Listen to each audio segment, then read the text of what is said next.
All right, we are live for episode 121 of Trek Live. In this week's episode, we're going to be talking about some uniforms, um, but a little bit different. A type of episode that we've been doing lately, the past couple of months, has been Guess Each Other's. It's been really fun. It's quickly Yeah, becoming my favorite style of episode that we do here on Trek Live. me too. Bill, how you doing this morning? Doing really good. I couldn't agree with that more. I like that we found kind of a different spin on the top five kind of conversation. I like doing something outside of just kind of rattling off Yeah, five, four, three, two, one, which a lot of people do. We've done it, and that can be fun. But I yeah. like that this is a different way to tread on that territory. So I always look forward to it when we come across one of these. We went through a spell a few months ago, like you said, where we did like two or three of them in a really Yeah. crammed up time, and they were great. They were really fun Mhm. conversations. And we knew we were going to be coming back to it, and we still Mhm. have other things that we can. It's endless. Mhm. The topics that you can kind of tackle this way. It's cool. It's kind of a test of our knowledge of each other, and it's an opportunity for us to learn even more about each other, about our preferences and such. So, um, yeah, it's a challenge. The first couple we did, I feel like pretty easy. We were pretty right on, and this last few that we've done, I think the last couple were like bridge sets and non-bridge Non-bridges, sets. yeah, those were the last. They were really tough. But I think each time I think it's tougher. But I don't know if that's just Mm-hmm. the pressure or what. But yeah, I think I feel like I'm less. As these episodes go on, I get less confident. So it should be fun. I think it's partially pressure, and I think we're getting in more niche, Yes. Yeah. like more nitty gritty kind of topics. So Hmm. things that don't kind of naturally come up necessarily Yeah. in regular conversations. So Hmm. yeah, we're doing uniforms this week. We're going to be talking about our favorites, and can't wait. Can't wait. Yeah. Um, Before we jump into the topic, do you have an update on your rewatch at all? Before we Yeah, dive a in. little bit. I did. Yeah, I watched for my formal like going episode at a time on Twitter. I watched The Offspring this weekend, which is a big favorite. Definitely a top 10-ish. Definitely a top 10 TNG episode for me. Coming right off the heels of yesterday's Enterprise, it's got to be one of the better 1-2 bunches across all of Star Trek. Yeah. For just level of quality, but also for the showcase for the different things Star Trek can do. Hmm. Yesterday's Enterprise could not be two more different episodes. Yesterday's Enterprise, like our Yeah. concept, real leaning into the science fiction. The Offspring does too, for sure. It's got science fiction background as well, but the Offspring's much more dialogue driven, less action adventure, as opposed to what Yesterday's Enterprise does. Both have emotional components too. They both have some emotional gravitas, but they approach them differently. So I think it's a good example of the Star Trek Swiss Army knife that we talked about. Even the next episode after this is Sins of the Father, which is Oof. another arguable classic. Um, What a run. Word episode. Yeah, Klingon mythology stuff, Yeah. building the Klingon backstory and Mm. Worf's character. So this period of TNG is as strong as it gets in my mind. Just churning out really good episodes and finding their groove with the Swiss Army knife kind of idea that I think becomes a staple in this Berman era, especially. Hmm. Different kinds of episodes, different genres, different approaches that all feel similarly at home on these shows. Yeah. So I'm in a good spot. I've also been rewatching Discovery season 2 on Blu-ray. Cheater. You Um, cheater. no, no. I was chosen for Discovery for some reason, and I hadn't. I had limited exposure to the Blu-ray that I got late last year. I haven't really gone that deeply into it through the Blu-ray, Yeah. aside from bonus features and stuff like that. So I was looking forward to really doing that, and I decided to give it a shot this weekend, and I'm enjoying that too. So Nice. halfway through. Yep. Mhm. What about you? For me, I can't remember where I last said I was. I believe it was the Enterprise incident, maybe. I don't know if you guys can remember, Um, but yeah, I think you were right around there. Actually, you know what? I think you did the first four or five. I think you okay. were like. But I think I remember talking about it in Children Shall Lead. Oh, Um, okay, perfect. So I've just watched three more episodes then because I'm on. Um, I just watched Day of the Dove. okay. So um, is there In Truth No Beauty, Spectre of the Gun, and Day of the Dove? A little bit of a rocky run for me. Getting into the nitty gritty of season 3 of TOS, which is definitely hit or miss. But I'm still enjoying it. I think some of these fun, really campy, really cheesy episodes can still be comforting to me, even though they may not be the best episode Mhm. that I've ever seen. So I kind of um, I kind of like Day of the Dove a lot, actually. I think it certainly got the more. I think season three as a whole, even when it's good, has a more dated, sometimes cheesy approach, a little more tongue in cheek than for a couple seasons. But yeah, Day of the Dove got some dark moments. I love the photography on the ship with the reduced lighting, yeah, and yeah. I think the Enterprise looks really good. I think Michael Ansara playing Kang is pretty strong. I think he's really menacing. Mm, Um, I think he's the closest to the kind of Klingon that we get yeah, later. I yeah, think yeah, I think more like the honor warrior yeah, type. yeah, yeah. Um, he's more no nonsense, less conniving, Mm, more brute force. So I yeah. think he's sort of the first step in the direction of What we um, know as what like Michael Klingon Dorn proper, did. right? Yeah, Yeah. yeah. So I always like that episode for that reason. Even Spectre of the Gun, it's silly, it's corny, with the minimal sets, but I actually kind of like the atmosphere of that. Mm-hmm.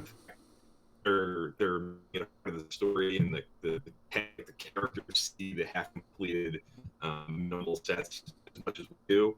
Yeah. I think that's cool. A good way to like lean into it and make it an asset for the story.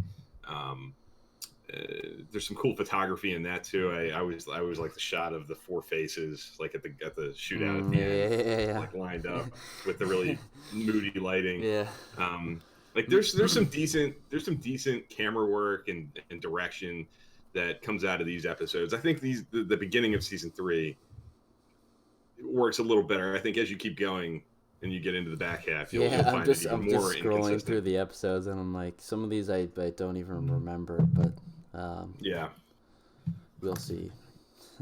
And I think that's kind of a trademark of season three. I think you'll find. I'm curious to see what you say yourself as you go through it again. But a common knock on these episodes is a lot of them are kind of derivative of each other. They kind of run together. They have similar sort of plots.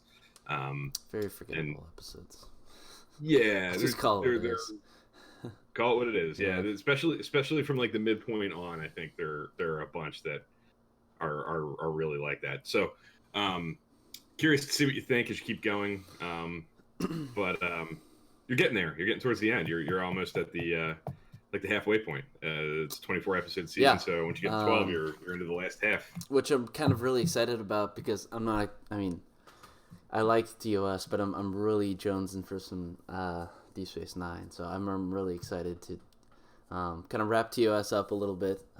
We'll probably do an episode on wrapping up TOS in some form or another. But I'm really excited to get into some Deep Space Nine because I've said this before, but it's been 5 years since I've seen it. So there's going to be a lot of stuff to explore. So Right. The guys in the chat are saying I'm frozen, so I just turned my camera off and turned it back on. So I'm guessing. yeah, I don't know if you get. I mean, I'm sure everyone knows, but with this Mhm. COVID-19, a lot of people are at home, and Mm, it's taxing on the internet. So I'm actually surprised we mhm, didn't have a hiccup yesterday, um, because like I said, a lot of people are at home watching Netflix, and I think mhm. just to go on a little tech tangent, a lot of stuff is getting throttled just because there's so much traffic. So we'll do our best. Let's kind of move on to the topic of the week. Cool. Let's do it. Yeah. I do have some graphic elements. I'm gonna put my guess up just because I know it's probably not right. But let's see if I can get this. There we go. Hopefully, yeah. I think we have audio through here. Yeah, cool. All right. So I'll go through mine first. So my number 5 is Kelvin, the Kelvin timeline. I didn't put just because it was too long, but so this is your guess for me, right? No, this is mine. This is your top my 5. Okay. top 5. My top 5 uniforms, and then I'll go through my guess for you. Kelvin timeline number 5. Number 4, Disco TOS era. That was a tough pick. It was either that or TOS. Number 3 is TNG in season 3 on. So when they go to the collars and not the jumpsuits, a little bit more formal, but we can dive into that a little bit later. But number 2, the Monster Maroon, the TOS movies. The maroon with the and the belt and it's just really classy to me. And then obviously you guys know me of Voyager number 1. So now my guess for Bill. I'll go number 5 Enterprise, number 4 Kelvin timeline, number 3 Voyager, and that could be also Deep Space Nine, I guess. Early Deep Space Nine. Early Deep Space Nine.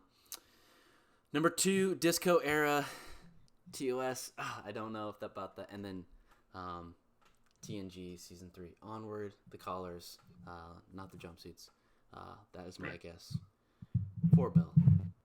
So, okay, all right. I'd love to. I hope Thad put his on the Discord server, but I'd love to hear your guys' in chat.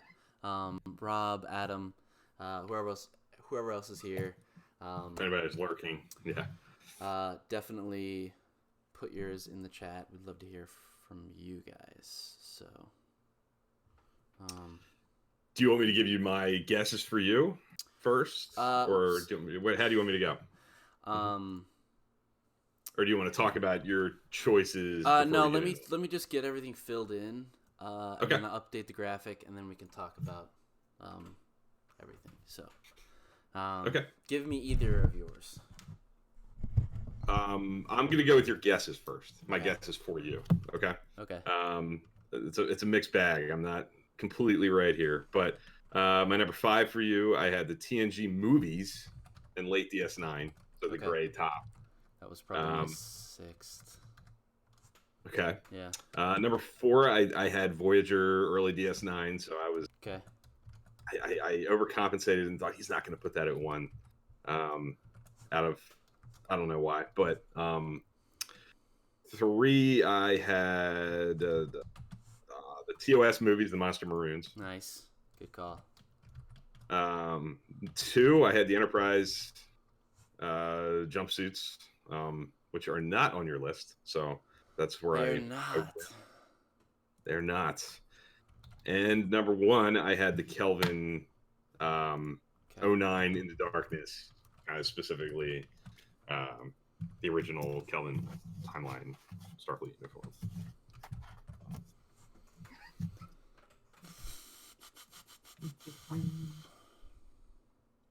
Okay. So mixed results as far as accuracy, but we'll get into all that. My own personal top 5 list. Okay. I have the Enterprise jumpsuits at 5. Okay. The Kelvin 09 Into Darkness uniforms at 4. Okay. So far, you're pretty much about 1,000. Yeah. 3, I had TNG season 3 through 7. Oh man. So. Okay. Yep. That was a little bit off there. 2, I had the TNG movies and late Space Nine.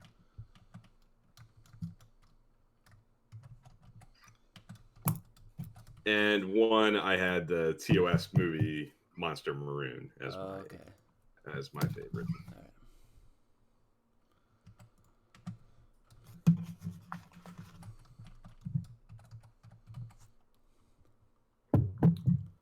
So you definitely were more. I think you were closer with your guesses for me than I was for yours. I think we're both pretty like.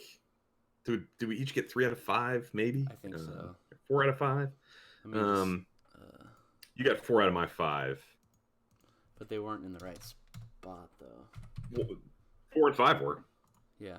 You got Kelvin at 4, Enterprise at 5. That's correct. I don't think I had any placement on you right. So I think we'll give you the W on that one. Not that we really do such things, but you definitely had me pretty well pegged. So yeah, I'm eager to kind of talk about them and see what we like about each one and what went into our choices in the chat here while you're updating the graphic. Yeah. Adam just shared his 5, and he's got the TNG movies, Late Deep Space Nine, which also appear on my list at number 5. He's got the Kelvin uniforms at 4, which I presume. See, that's the thing. Kelvin, you got the 09 and beyond slight variant.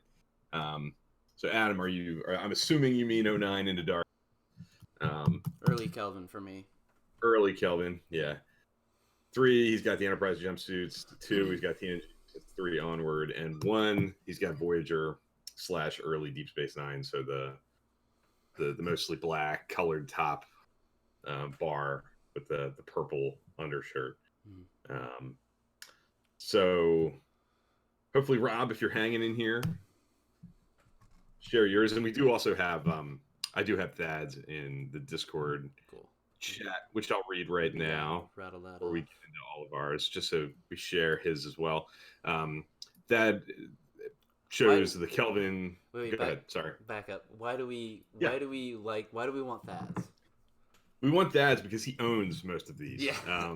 He has the vast a ton of Starfleet uniforms, which is and he's a uniform guy though, right? He's very like a stickler about the pips, especially in scenes. Yeah, he's very particular about his uniforms. So he knows. Yeah. He's got a deep knowledge of the uniforms. He has personal experience wearing them. Yes. and picking them up. So he is the authority on such things. So it's a shame he's not here, but he did send his top 5 list. I'm sure we'll get into this in more detail when we have a Trek After Dark at some point in the future, and he's hanging out. We'll do some uniform talk for sure, like we always kind of tend to do when Dad's around. We have the Dad's number 5 was the Kelvin Beyond uniforms. For 4, he picked the 2380s Picard flashback scenes. Oh, so the Picard. There's a couple scenes, but the most notable, the cold open and the end is the beginning, episode 3, where Picard comes out of Starfleet saying he resigned, telling Raffi. Those uniforms, which are awesome, very, very cool. Yeah. 3, Pike era Enterprise from Discovery. 2, he's got the Monster Maroon TOS movie uniform, and 1, he's got the gray and black TNG movies and Late Deep Space Nine. Man. So he's got some different choices there. He's got the Beyond uniform, which has not appeared on others, and the Picard flashbacks as well is a new entry. Yes. So a lot of representation. There are a few that I don't think will appear on any of these, which we can maybe talk about at the end. Maybe some impromptu least favorites maybe can get brought up. Yeah. But let's talk about our choices. Kind of take us through your top 5 again, and talk about what you like and what kind of prompted you to choose the ones that are on your list. So, two reasons, two main reasons what I think make a great uniform for me and why they're on my top 5 is the first one probably it's got to be really clean and really simple. So a lot of these maybe the TOS movies is a little bit not as simple because there's kind of a lot going on. A But it's little more really, elaborate. Yeah. yeah, but it's a little bit more classy. But again, that goes into my second point is it has to fit the the crew, the assignment, because in my mind, in my headcanon, right, not Hmm. everyone is wearing the same uniforms, right? The Starfleet uniforms can be different depending on the assignment, the region of Sure. space. So that goes into it too. But I think those two. So when you think about it, the Kelvin is really, really clean, a lot like TOS, right? Because you couldn't really do anything, and but it's really clean. Same with the TOS or the Disco TOS era. That's even, I think, cleaner and it's more simple Yeah. than the original TOS era. And then TNG, I think that uniform for my number three really fits that. This is the flagship. This has got to be a little bit more formal. You're not really a crewman, right? You're an officer. So it's a little bit more formal, even though, I mean, they do have formal uniforms. So I'm kind of forgetting about that because I think now that I think about it, I do like the formal TNG or uniforms. Um, the Monster Maroon, I feel like is a classic. It's a really timeless uniform that I think every Star Trek fan can appreciate. That's my number two, and my number one, Voyager. I think it encompasses both my points. Right, it's a simple, clean uniform, but it's also it really fits the assignment. So that's it. I know Yeah. it's Hmm. it's just because it's so simple and it's so, I don't know, iconic and Yeah. timeless for And me. It's why it's number one. sure. And I think a lot of the uniforms are so sort of uh, objective or Yes, subjective. They're subjective, subjective. subjective. It all comes down to personal taste. A lot of it, I'm sure, comes down to the Trek you prefer. Yes. Like I think that just comes into play because there's like a comfort level with the uniforms that you're used to seeing and are on screen when you're watching the stuff you like most. Hmm. So I think a lot of things like that come into play. Like you said too, you can certainly use headcanon things and Hmm. and story elements to sort of back up, maybe why you love this, maybe Hmm. over that. But a lot of it's just this aesthetic, I think, too. I think a lot of it is just your personal taste and what kind of just does it for you Yeah. and your personal preference. Um, so, like for me, I have the Enterprise uniform at number five.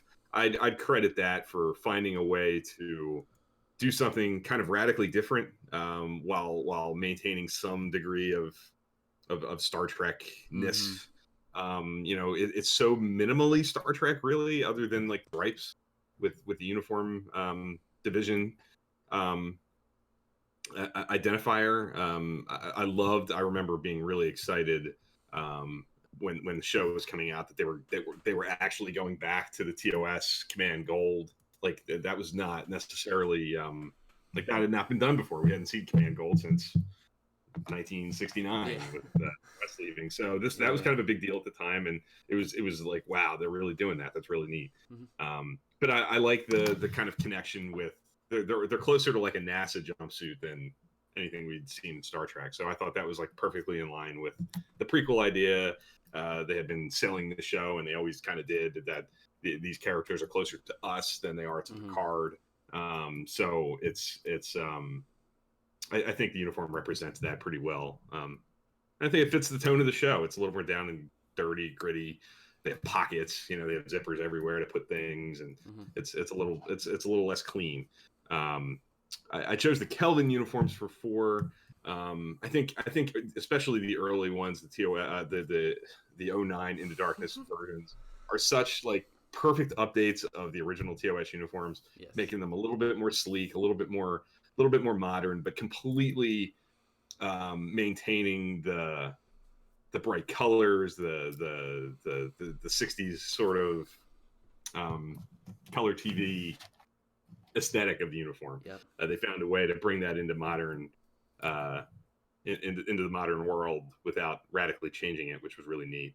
One of the knocks on those movies was and kind of continues to be the updates to the sets and the ships. Like, did they go too far? Are they too radical of a change? The one thing that kind of unified everybody, most people were like, yeah, they got that right. They got the uniforms right. Uniforms. Yeah. They were about as perfectly done as you could be. Yep. And I think the fact that you see them so often, even now in like pop culture, like when you see people like cosplaying and even in things that aren't like at a convention, like in TV shows and commercials and things like that, they tend to be that. So that, I think, goes to show that really kind of penetrated the pop culture, and people see that and they go, yeah, Star Trek. Yeah.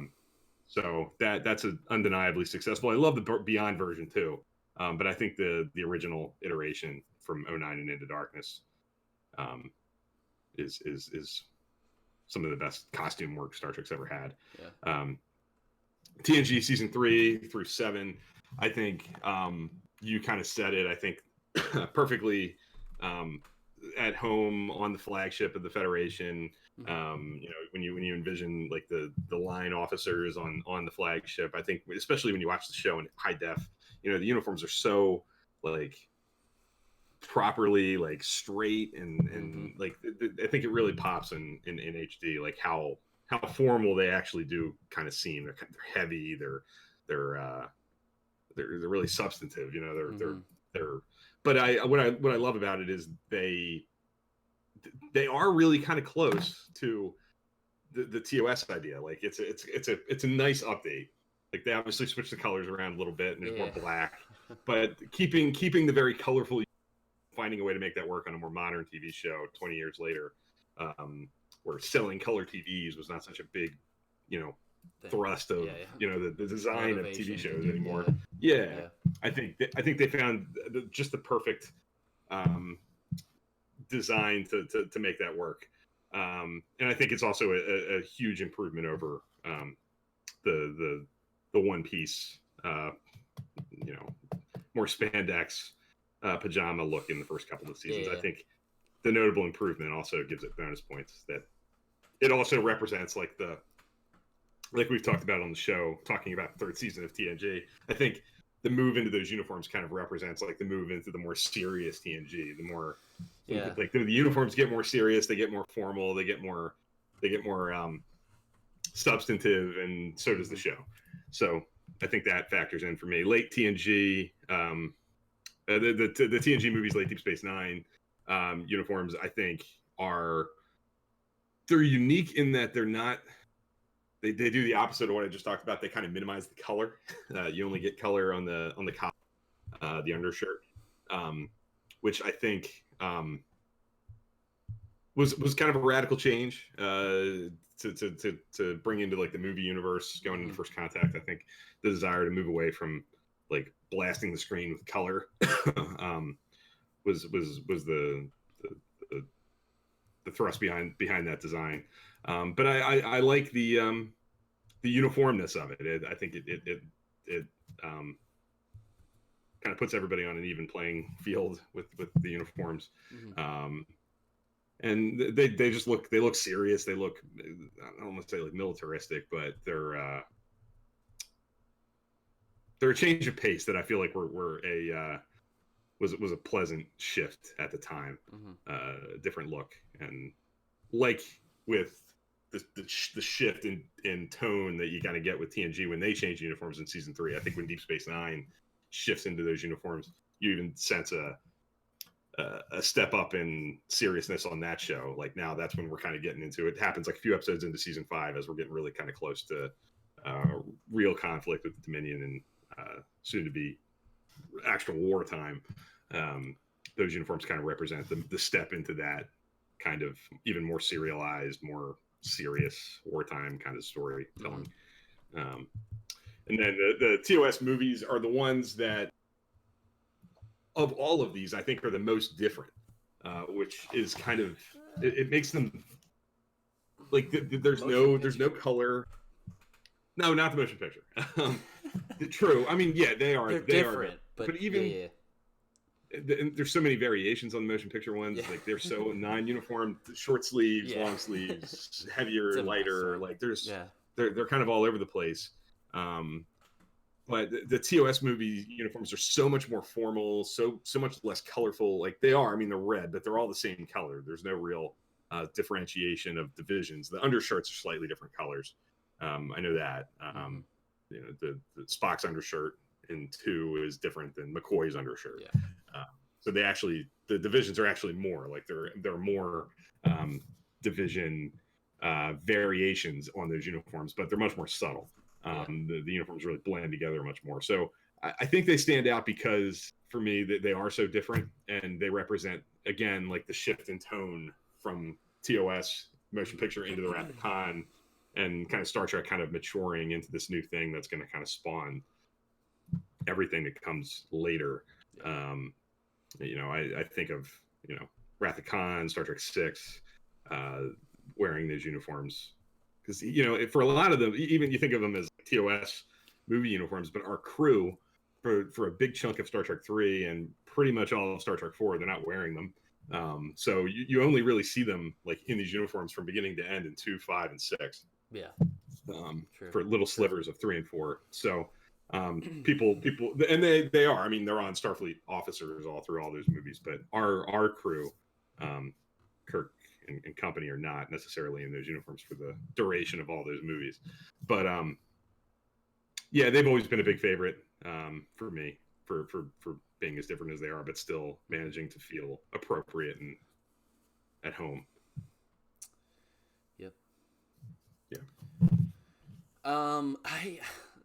I've noticed in a lot of people's lists, late TNG, late Deep Space Nine is really high, and it's not really for me, and I'm not really sure why, because I really like the idea of the much more subdued color. Yeah. But I'm not a fan of you know, what's on the shoulders, like that kind of little bit more puffiness. I'm a big fan of black. Black goes with anything, but this really, sure. I don't know. You mean like the gray, like, lighter blue, striped? Yeah. I'm not a big fan, and I'm a blue guy. You guys know that. I like blue and I like gray, but I don't know. They're very different. They're definitely very different. They're the most radical change since the Monster Maroons, I think, because you know, it's a move away from really the divisional color being in your face, which has been so prominent in most of Trek. I guess Discovery kind of shifted it a good bit too, with the way that they present the different divisional colors. But at the time, it was a big change, and much more subtle, much less interested in like putting color on screen uniform. So yeah, that's an interesting shift. Like a lot of, like you said, Adam put that on his, and I think I see it on. Do I see it on? Yeah, it's on Rob's too, which I'll read in a second. Yeah, and it's on Thad's. Yeah, I think Thad's number 1. Yeah, and it's Rob's number 1. So yeah, it's just, people. That's the beauty though of this. I think maybe like I was kind of saying, a lot of it is associated with like what Trek it's a part of, and that I think when people think of those uniforms, they're thinking of First Contact, they're thinking of the war stories in Deep Space Nine, the late run of the serialized Deep Space Nine stuff. So I'm sure that plays into it too. So yeah. Should I read Rob's list? Yeah, read Rob's list. So get his on.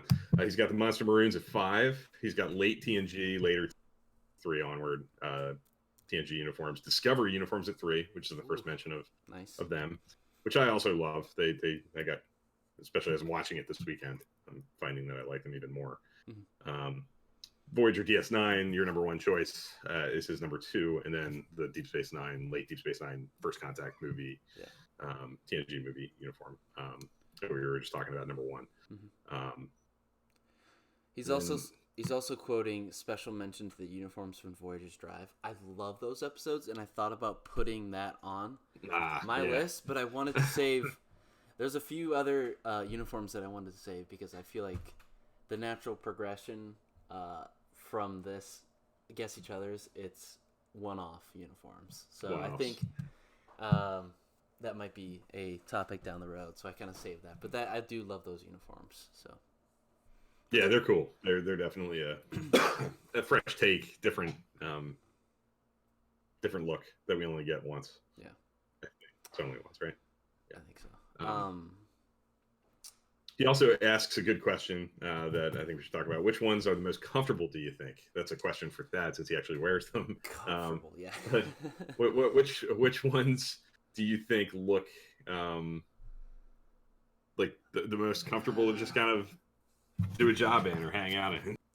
I don't. It's tough because, on the one hand, the a lot of them are jumpsuit style. So I don't know if they're actually comfortable because I remember, I think Frakes holds the record for most ripped uniforms or costumes in the first two seasons because the jumpsuits were so tight and I probably would go. I don't know. I think it's got to be the Kelvin or the TOS, right? Like I think it's kind of just a shirt with black pants. Yeah, it seems like true. the most basic. The Kelvin uniforms look like they're essentially honestly t-shirts, kind of like higher quality than like your standard cotton shirt, but I think it looks the most casual. I would also put in Picard's coat. His coat. Oh yeah, his jacket. He has the jacket sometimes, and then also, and this is not as far as comfort, but those are kind of one-off ones. But I also love Kirk's green with the sash coming across. His wraparound tunic. I love that. But also, B'Elanna has a coat too, I think. She does, yeah. But yeah, I think Picard's coat would probably be comfortable too, because it's just like a shirt, and then, which I love that. I love to see iterations of uniforms, because again, in my headcanon, not everyone's wearing the same uniform, which is funny because uniform, you think of the word is all the same. Yeah, everybody's the same. So right. I think that what makes a good uniform is feeling that uniformity, if that's a word, and then also but having those subtle differences. Sure. But and I think you can definitely reason. Like I never had a problem with the jacket. He's the captain. Like he has it makes sense that he would have like a more casual, relaxed, kind of like Kirk did with his wraparound, his tunic, to kind of hang out for a day and not put on the full deal. He had that option. Yes.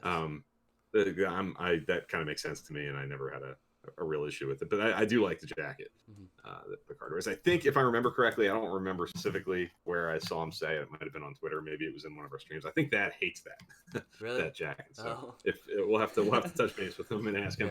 Yeah. But I would disagree with him. I've always liked it.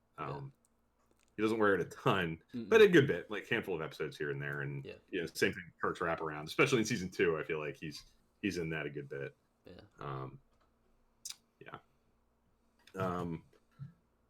Most uncomfortable, I think you kind of alluded to it. I think that early TNG uniform has got to be pretty tight, pretty snug. Anything else stand out to you? I think, and this just might be a tailoring thing. I think I think at least for Patrick Stewart, he had to the collar. I think definitely he had to get used to that because that's like one of his pull down thing. I think wasn't really it became kind of like his kind of character when he starts to straighten up. But it was like I think it was kind of bugging him a little bit. So I think there's elements of uniforms that I think would bug me. But I don't know. I guess I don't know how to navigate this, but as far as cat suits go, that might be uncomfortable. I don't know. That's just a little bit too tight for me. But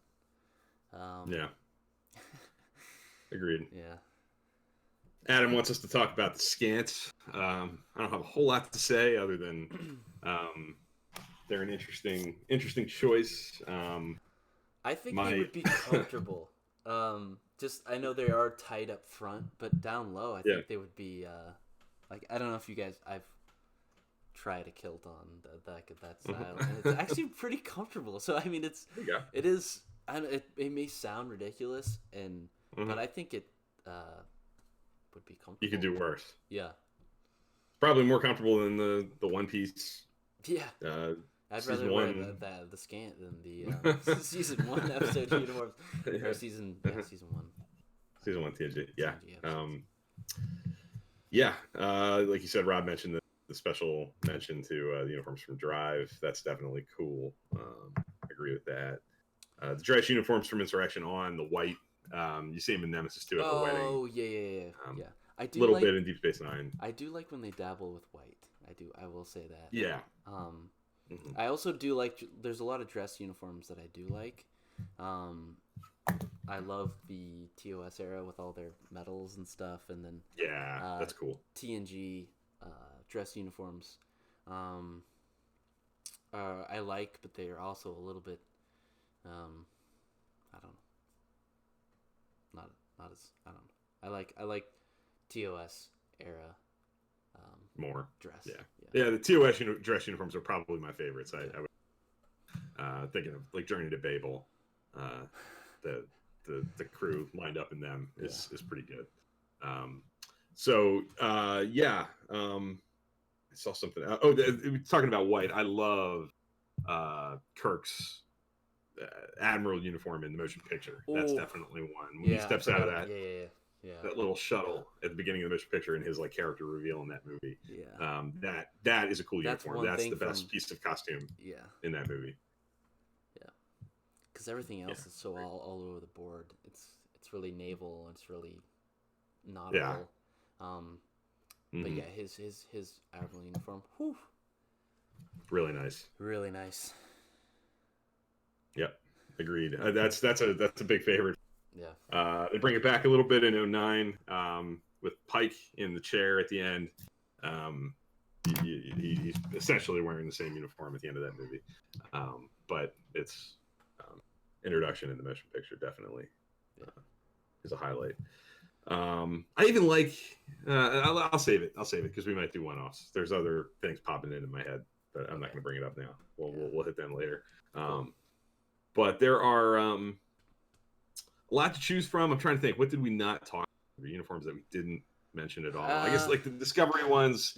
Rob put on his list. They're growing on me a lot. I do like them. The different. I like the kind of connection with Enterprise, like blue overall look. Natural progression, I think. But... Yeah, it feels like a natural progression. The different uniform division variations, like the gold, the copper, and the silver, really as opposed subtle. To the red, gold, and sometimes it's actually kind of hard on Blu-ray. Really good HD. It's easier to tell the difference between like, Pike's uniform and Tilly's uniform color. The gold and copper can sometimes be a little close in color if you're not watching in the best quality, but if you're watching in good HD, you can tell the difference. But I do like them a lot, which you put on your list, and Dad put on his the Discovery version, which I'm surprised you didn't. I know. Really, it's surprising, but I mean, I guess it's tough when it's when it's just 5 because there's so many good uniforms. There's so many good ones, and I mean, or do you consider them one-offs? Not one-offs for sure. I mean, they're definitely full and more present than being a one-off, but I think lack of seeing them, lack of time with them, probably knocked them down a few pegs. Not like I don't care for them. I'm not a fan. Just lack of volume and lack of time with them. But I think they're great. I think they were a really nice bridge between what Discovery had already done. Like they seem like a natural progression from what Discovery had already established as the main uniform of Starfleet at the time. With the way the collar is kind of the same. It's essentially, it seems like it's essentially basically the same uniform, mostly, just with different color and different structure too, but they look of a piece. They look like they're coming from the same manufacturer, so to speak, which I really like. Yeah. Anything else? Rob's got a good question. Deanna Troy in uniform or uniform? Uniform. I think I can't argue with that. I'll always choose pretty much uniform. Even like 7 of 9 when she's in her blue uniform and relativity. Science, yeah. I think the science blue. I think I'm always going to go with. I'm always going to more uniform, the better. Yep. Yep.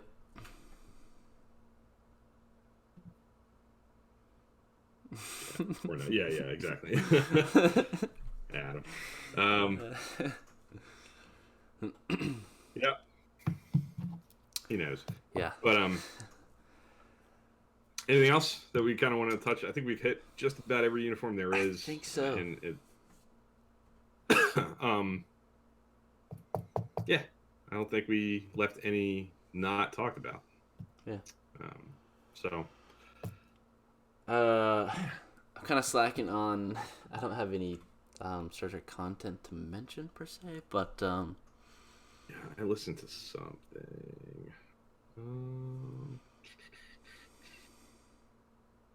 I'll say this: I did listen. I kind of threw them out last time for their interview with Anson Mount. I listened to Inglorious Treksperts to Roger Lay, who was the producer of the TNG Blu-ray restorations and the Enterprise Blu-rays as well.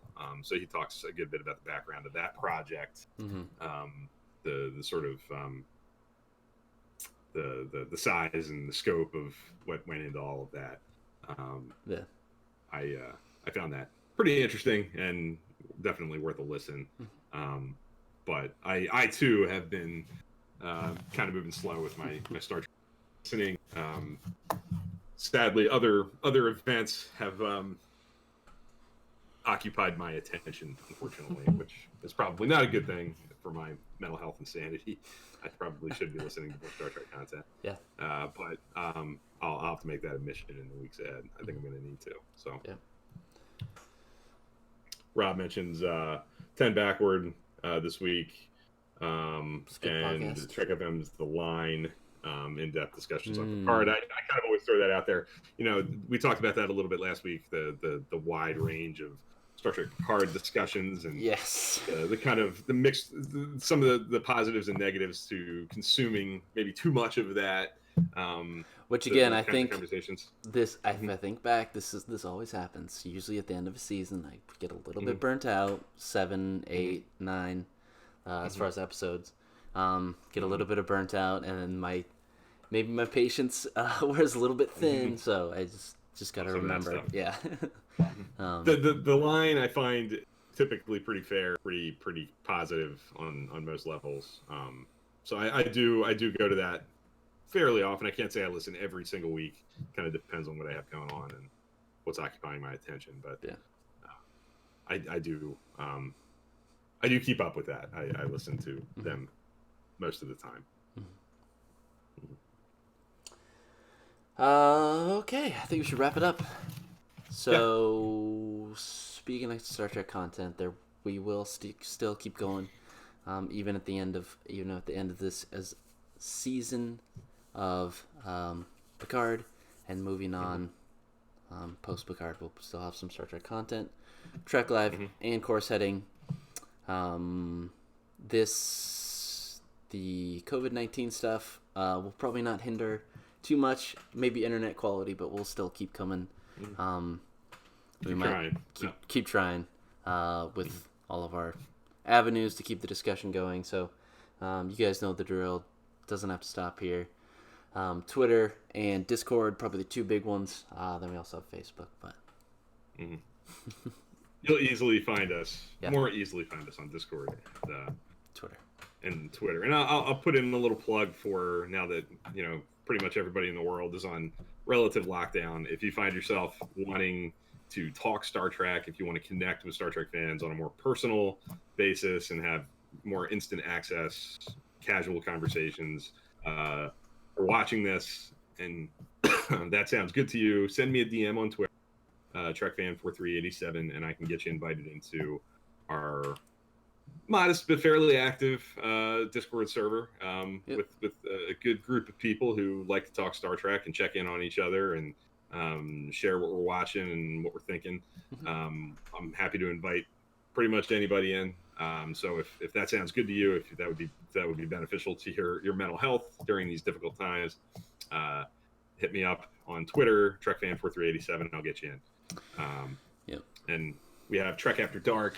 Using that as well, we have occasional non-broadcasted hangout, video and audio, or just text if you don't want to put yourself on camera or even on microphone as well. We'll have occasional scheduled hangouts where we watch Star Trek together. We'll do trivia and play this or that and all kinds of other things, just casual kind of a hangout.